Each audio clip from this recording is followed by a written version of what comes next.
Hello guys, it's Rachael.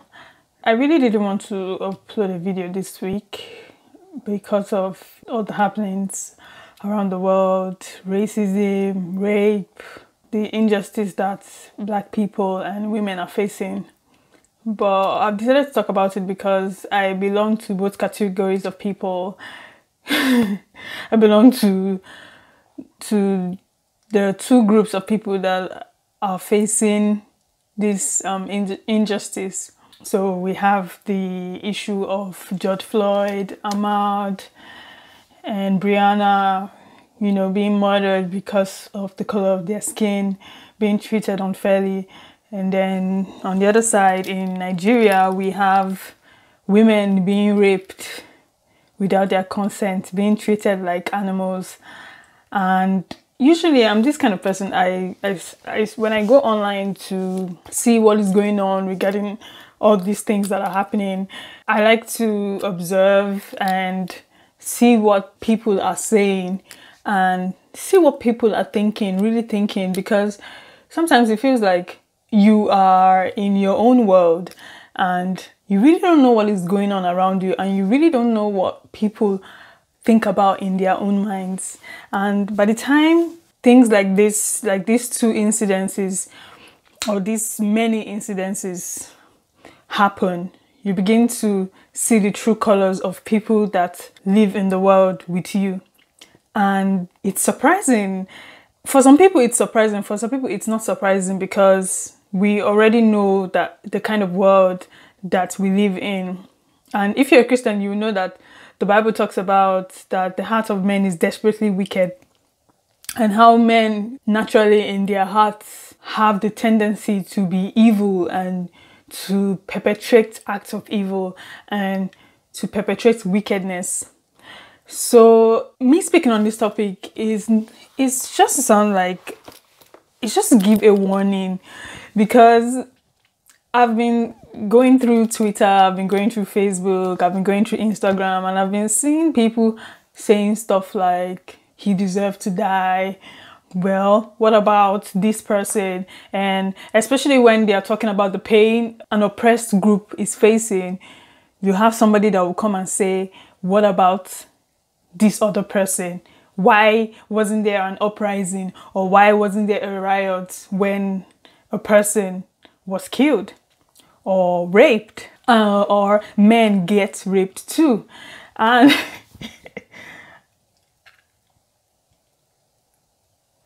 it's so annoying, and it's so painful that we live in a world where people do not have common empathy, common sympathy, common feeling and emotional intelligence to be able to grasp the happenings around the world and to be able to grasp the pain that another man is facing. I wrote an article when this whole Ahmaud Arbery situation stemmed up, even before George Floyd was murdered. I wrote an article because when Ahmaud Arbery's incident happened, a lot of black creators took to TikTok, and they were expressing their anger, they were expressing the emotions they were feeling, and all that I was getting on my feed was a lot of tired black creators saying that their content is being banned, is not shown. And I was also upset, and it was really painful, it was really emotional for me. And sometimes I try to log off of social media, but social media is sort of like my thing, but I try to log off of social media not to see those things over and over again, because it gets registered in your mind. It gets registered in your mind, the things that are happening, and you begin to question yourself. Man, this is really too much. And I sometimes think, why don't people put themselves in the shoes of the victim, the person who that act of evil has been perpetrated towards? Because I feel like people are just being selfish. So when it comes to people defending acts of evil, sometimes they don't even, I feel like their response is from the point of being selfish. And they're being selfish because they feel like, oh, I'm never ever going to be in that position. So for example, look at George Floyd's case, look at Ahmaud's case. We're never going to have a lot of white people be in such a circumstance where they can't necessarily fight for their lives. And even if they ever end in such a situation, justice would be served. You get, justice will be served as it's expected to. But black people, we have to literally struggle to get justice for ourselves. So whenever you go through the comments, I just want to say, because I know like a great number of the people that watch my channel are people that are living in Nigeria, living in the UK, and I think Canada and the US. I just want to say that if you don't belong to the group of the oppressed, don't try to shut down the pain that these oppressed groups are feeling, and these oppressed groups are saying. We're talking of over 600 years worth of oppression. You can't tell me that it's suddenly gonna like one day disappear. It's not gonna suddenly one day disappear. We have the cases of women in Nigeria. We have tribalism in Nigeria. We're dealing with tribalism in Nigeria, which is another form of racism in itself. Colorism. I had an article that I was working on talking about colorism, and I had to put it on hold because even to write it was so emotional for me. And I remember earlier on this week, I woke up with tears in my eyes. I literally woke up with tears because it was just too much. I was so overwhelmed. I was so like, what the hell is going on? I had to get on my knees and I had to start praying that, Lord Jesus, we need a solution. Because why do you think like black people are so angry and are so bitter in this day and age? It's because white people or the oppressors, whoever they are in any shape or form, have had a long time to learn how not to be racist or how to be anti-racist. And I don't get it when a lot of people say that I am not racist and then would not speak up against anti-racism. There has to be a problem with you. There is a serious problem with you if you believe that you are not racist and you dare not speak up against racism. And you come up with this racism apologetic behavior saying, oh, but he shouldn't have been in the wrong place at the wrong time. He shouldn't have been jogging in their neighborhood. For God's sake, it's the road. The road belongs to the public. And I don't get it when people say, oh, you came into our own country, go back to your country. For God's sake, this world is very small. The world is very small. The world belongs to every single one of us. Every single one of us. And I remember earlier on in the term when I first came to the UK, and there was a class that we had, and it was the only black lecturer, like it was the only black lecturer that we had. And I remember I was so excited about that class just because I was seeing somebody that looked like my skin who was going to take the class. And not because I had anything against the other lecturers, but it just felt so good to see somebody of my own skin color treating and educating us on a subject that I was particularly interested in. And I remember he asked a question in the class about race and how the other students in class felt about it. And some people's response was they didn't feel like they were enough experts in the subject when it comes to talking about race. So you leave the discussion regarding race for only the black people because you feel that race doesn't concern you, and just because you are not in any of the oppressed groups. I'll take this also to rape issues as well. So you leave the subject of rape to just the women just because you don't belong to the group of people who are being marginalized or being treated unjustly. There has to be a problem with you. When you see an act of evil, you should use your voice to speak against it. I'm normally not this very activist sort of person because I come from Nigeria. In Nigeria, we have diverse like issues and challenges that we are facing, from tribalism to bureaucracy to a whole lot of issues, women issues that we are still fighting for till today. So I have seen it and I have heard it and I've lived it. And to have somebody who is not in that oppressed group And you can actually see that this is an act of evil. This thing that was done is evil, wickedness. Stop the wickedness. This thing that is done is wickedness, and not speak against it. There has to be a serious problem with you and your mind and the way that you see life. And if you have friends, I just like to say, because I know there are a lot of females on my channel as well, if you have male friends, try as much as possible to understand their mindsets when it comes to issues regarding this, and not this eye service kind of mindset whereby somebody is just trying to portray themselves in a light so that they won't be counted amongst the people that are apologetic about that evil cause. So you have some Nigerians who say the racism is just for the US. You'll be surprised when you leave the shores of Nigeria and you go to a country where you are the only black person, you will discover that racism is not just for the African Americans. It's for every black person. And these are challenges that we face. I never ever considered myself a black person until I got here. I never considered myself that way because I just felt all of us, we are one. We all have the same eyes, brain, nose, mouth, body type, everything. The only thing that separates us is the color of our skin. And when I came here, that's when I began to be more open to conversations regarding race. Oh, do you think you would marry a white man? Do you think you would marry a black lady? How do you like things, discussions in that direction. So Nigerians out there, don't think that the conversation is just for other countries. You know, it's just limited to the US, it's just limited to the UK, it's just limited to Australia. There is racism in almost every society, prejudices because of the color of your skin. Let's talk about South Asia. I don't even want to delve so much into the matter because I don't even want this video to be very long. Let's talk about South Asia, colorism, segregation, and even in Nigeria there is colorism. Even in Nigeria that is a black nation, the hypocrisy of it all. I just want to say something. Black people did not create racism.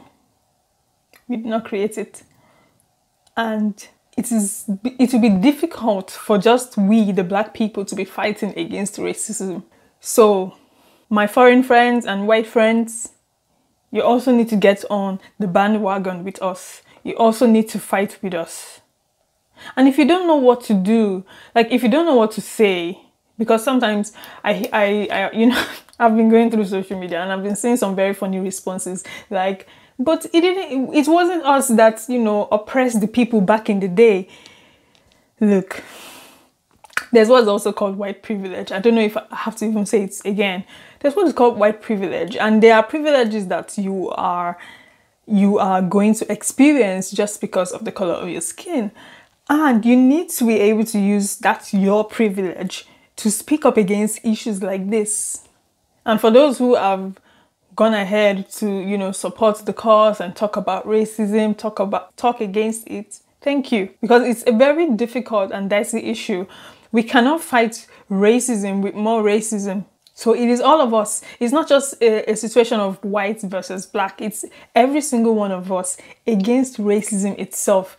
And I feel like once the perpetrators, the officers are arrested, you know, because I heard he's been arrested, and the other two guys for the Ahmaud Arbery incidents, they've been arrested as well. So it shouldn't just say, oh, once they've been arrested, that's the end.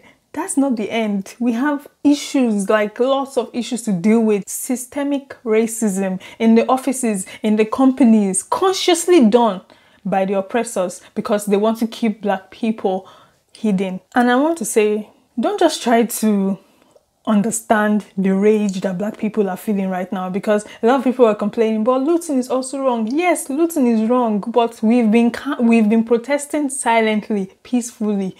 No response. So what do you expect people to do? When you push somebody into a corner for so long, you push them, and they're suffocating. It's natural for them to push back with all their strength and with all their might, because they don't want to be suffocated. So you need, if you are a black ally, and women ally as well. You need to feel the rage. And don't say, it didn't happen to me, so I shouldn't be concerned. Human empathy, the fact that somebody has the ability to do something harmful to another human being, to take their life, should get you angry. Gets you angry enough to do something. There's some of us that we cannot go out to protest, but if we can support those who are out there protesting against the injustice, let's support, let's lend our voices. Let's speak to our friends, our family. Let's call off bad behavior. Learn to call off bad behavior. Don't just turn the other cheek. Learn to call off bad behavior. I feel like that's one of the problems that we face as a people. Because you see bad behavior and you want to keep quiet. Learn to call off bad behavior and correct people when they do wrong. Let them call you a busybody. Let them tell you that you should mind your business. You can't. It is this mind your business mentality sometimes that has killed a lot of people. It is. And please, my friends, if you have black friends and you need to check up on them, because some of them are not doing very well. You need to check up on them, know how they are doing in this time. They might not tell you to your face, but your reactions right now is showing how you really feel about the situation. Don't just keep silent. Don't just act like as if you don't know what is going on in the world. Don't just act like it. If you have black friends, this is the time to show your support. Question your behavior, your actions, your beliefs. If you don't know what to believe, educate yourself about the history, about the culture. Don't just say you don't know. Ignorance is not an excuse. Information is everywhere, available to be read, to be digested. You can't just say you want to turn a blind eye to the things that are happening in the world right now. You cannot turn a blind eye. You have to speak up. You have to say something. You have to do something. Educate yourself about the experiences of black people. Understand what it is that we are going through. And tell others. Talk to your friends, your fellow white friends. We're not anybody. Nobody should come and tell me that, but I did not know now. Teach me, tell me what to do. No, it is not my responsibility to tell you what to do. You have a duty to yourself and to society to educate yourself and be aware. Every time someone out there is saying, is forming wokeness and stupidity, you cannot afford to be woke in stupid things. Knowledge is everywhere. Knowledge is power. So educate yourself, enlighten yourself for your own good and for your own benefit, and so that you can contribute to the society that you belong to. Society as itself has failed us, and we are part of the society. So we need to do something about it. We need to do something about it. And consciously, in your closet, what do you do? What are your thoughts about other people? In Nigeria, what are your thoughts about somebody that comes from a different culture? Because all those things is also racism. All those bad behavior. You would not favor somebody because they are from the north. You will not do something good for somebody because they are Igbo. You will not do something for somebody because they are Yoruba. All those nonsense behavior. We need to change the way our mind is. There needs to be an overall. I just feel like, because I remember earlier on in the year when I was, one of the words that I received for this year is that every single thing is going to be aligned. And I feel like 2020 is just the year of, we're just resetting. We're going back to factory resetting. We need to really address some issues, because some of the times we just keep these issues within ourselves and there is no change. So we are tired. Look at the issue in Nigeria about rape, the rape victims. 12-year-old girl raped by 11 men. 16-year-old girl shot dead by a policeman. The other girl was reading in church. In church, she was raped to death. One idiot is telling me that why did she disobey the quarantine rules? And why did she go to read in church? It's not yet exam time. Like, can you even see the madness behind the reasoning? So, because she disobeyed quarantine rules, she should be raped. Does that make sense to you? Does that really make sense to you? Does that sound like a reasoning of somebody who deserves to live within a society? We're talking of a society where human beings are supposed to exist. A society that is supposed to protect you. Don't wear short skirts. Okay. Don't show cleavage. Okay. Some people still get raped. If you ask every lady out there, every lady out there has a story of being treated like shit by a man, including myself. And this is not even just verbal disrespect. I'm talking of physical disrespect. You have men touching you, touching your hands, like, for God's sake. Some of us that were favored enough to come out of those situations. What about the people that were not? What about the people that were not? I don't want to see or hear, I don't want to see In short, I don't think I have male friends like that act in such annoying manner.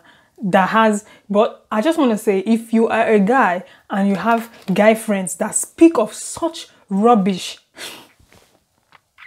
you better call off your friend's misogynistic behavior, because it is unacceptable. And that is them being rape apologists. And yes, they are perpetrators of that act. That means they are supporters of the behavior. I saw one guy, he posted online. He said he can't wait for his wife to give birth to a beautiful daughter so he can bang his daughter. So now, what did the daughter do? Is that not madness? Is that not animalistic behavior? Is that not it? And you said women should not be angry. They will tag us black angry women. Nigerian women are too hot-headed. Nigerian women are their voice is too loud. Why won't their voice be loud? Because you're performing madness. And then you have some other people who justify rape within the marital home. Oh God. I feel like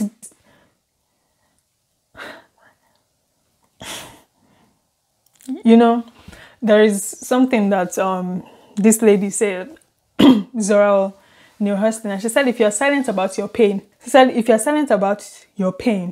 they'll kill you and tell you that you enjoyed it. We also have the stigma against rape victims. That's why people are not talking. People are not saying anything. And if you talk, they'll say it's not true. And this does not mean that we don't have ladies out there who use the term rape lightly, who falsely accuse. We are not talking about that. We know that happens, okay? We know that happens. We are aware of it. And those people will get what is coming to them. But I'm talking of people that have experienced this anomaly, and you are still defending the oppressor.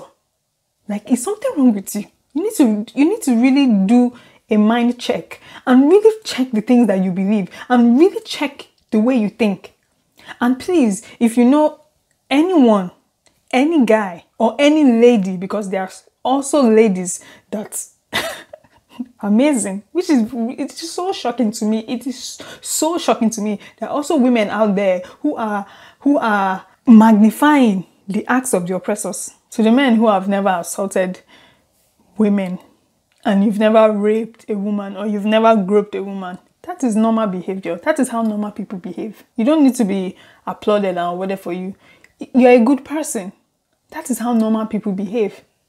Okay? So this is the time for us to speak up against this injustice. This is the time. We've been talking about it. We've been singing about it. We've been posting about it. Call off those measly behavior amongst your friends. Call it off. Finally, I'm just going to say, we need to look out for each other. We need each other. We need each other. This is the human race. Okay? Men, women, we need each other. Black, white, Asian, European, whatever culture that it is, we need each other. We need to look out for each other. We need to learn to call off bad behavior. And if you don't stop the wickedness, you will get what is coming to you. It's not a curse. I'm just going to end this video here now. And I'm going to leave some resources that you can read on issues regarding racism and rape. Spend some time reading about them. If you need to stay away from images, because images has the tendency to burn in your memory. But read these resources. They will help you. Be open-minded. Educate yourself. Don't say you don't know. Ignorance is not an excuse anymore. So, and I want to thank everyone that has been so strong, has been so supportive of these causes. You're really doing a great job, and I pray that the Lord strengthens you, because this is really a trying time for us. So I pray that God strengthens you, strengthens your resolve, strengthens your heart, and helps you to keep on fighting. Okay, so thank you so much for watching this video. Hopefully I will see you in the next one. Bye.